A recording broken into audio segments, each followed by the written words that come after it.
Hi, Coach Maddock with CrossFit Portland. We're going to review some things over this next block. It's going to be pulling and pushing movements in your test as well as an LSIT. We have certain standards that we want you to meet. Think of it like a black belt test. We are going to start with the weighted dip. Our dip standard is going to have your shoulder girdle getting below your elbow at the bottom of the dip. The requirements are that you hold your shoulder blade in a neutral position and keep your shoulder blade from rolling forward on you. The other requirement is that there is no back extension during this movement, and ideally your toes stay directly underneath your shoulders throughout it. The black belt standard for our pull-up test for the weighted pull-up is going to be a biacromial grip. This means your hands are directly in line with your shoulders.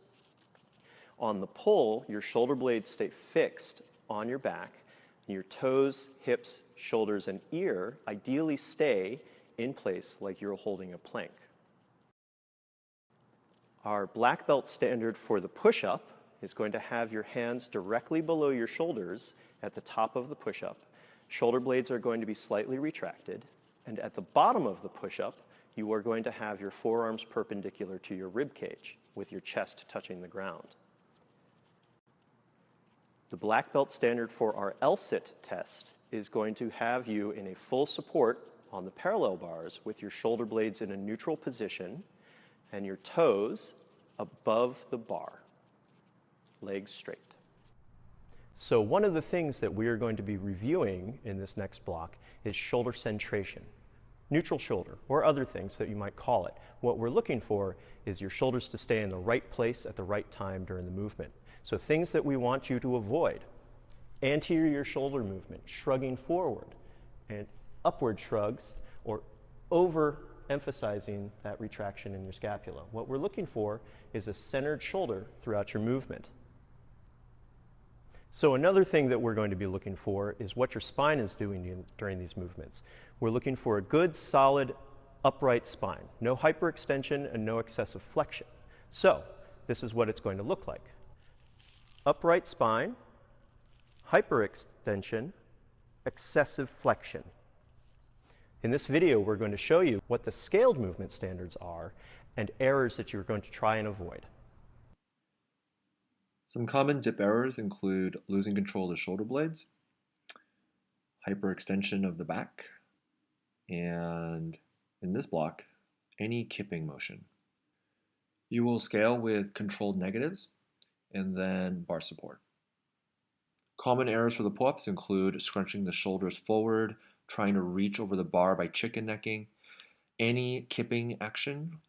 Even the slightest hyperextension at the low back will not meet the black belt standard, as you can see Maddock demonstrate here. Scaling for the pull-up starts with just widening your grip. After that, you're going to be switching your grip and doing chin-ups. After the chin-ups, you would go to a neutral grip on high rings.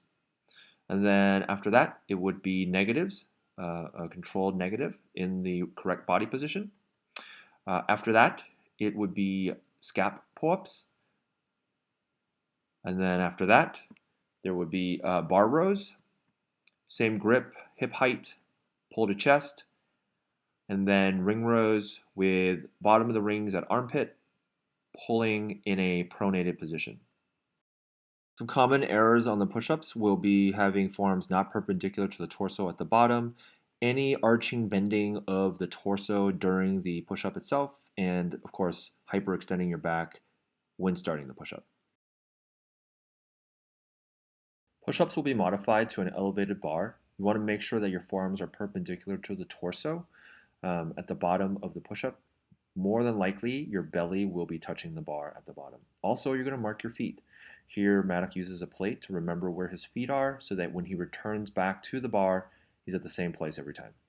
There will be two modifications for the LSIT. The first is to tuck with your knees and thighs over the bar. Then the other will be bar support.